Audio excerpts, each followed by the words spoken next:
আজকের কিছু ছবি দেখার পর দেখব কার জিহ্বার দূর কত দূর। দেখব কার কার জিহ্বায় জল না আসে। প্রথমেই চলে এসেছে আমবাবু। এটা হচ্ছে আমবাবুর ভর্তা। আহ আম ভর্তার ঝোল কি যে স্বাদ। এরপরে আছে বড়ই বাবু। আহা, ও মা, এরপরে দেখি আমরা বাবু হাজির।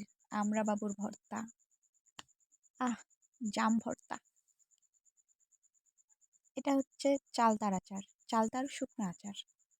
আর এটা হচ্ছে চালতার ভেজা আচার। ও মা, জলপাই বাবুও আছে দেখি।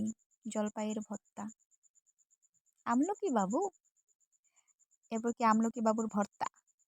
খুব ভালো। এরপর আসতেছে কামরাঙ্গা রানী। কামরাঙ্গা রানীর ভর্তা। এরপরে আছে জাম্বুরা বাবু। জাম্বুরার ভর্তা। কেউ কেউ বাদামি বলে থাকে, কেউ কেউ জাম্বুরা বলে। ওহো, কাঁচা তেঁতুল। তেঁতুল রানী চলে এসেছে। এরপরে পাকা তেঁতুল। কি যে স্বাদ।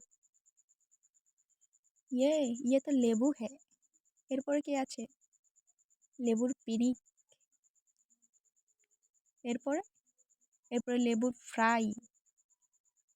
এরপরে লেবুর ভর্তা বা লেবুর ঝাল যেটাকে বলা হয়। বড়ই বাবু আছে দেখছি। বড়ই বাবুকে কি করা হয়েছে? ভর্তা করা হয়েছে। এটা এটা হচ্ছে বড়ই আচারের সাথে আম ভর্তা। কি যে ভালো লাগে। ও মা, লটকন বাবুও আছে। তো কার কার জিহ্বায় জল আসে নাই?